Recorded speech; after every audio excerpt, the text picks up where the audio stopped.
qəbizlik bəladır.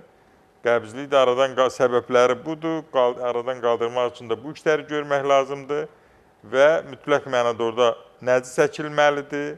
Disbakterioz varmı, yoxdurmu? Varsa aydınlaşmalıdır. Hansı bağırsaq çöpləri çatmır, onu yerinə qoyan kimi qəbizlik aradan qalxır.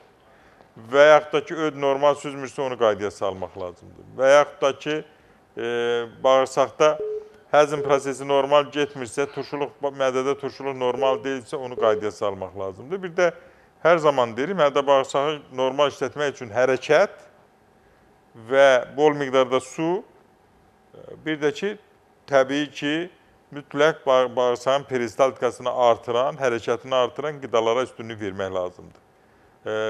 Eləcə də acılıq otundan istifadə eləsəniz, çox gözəl effektini görəcəksiniz. Çox sağ olun sualınıza görə, minnətdaram.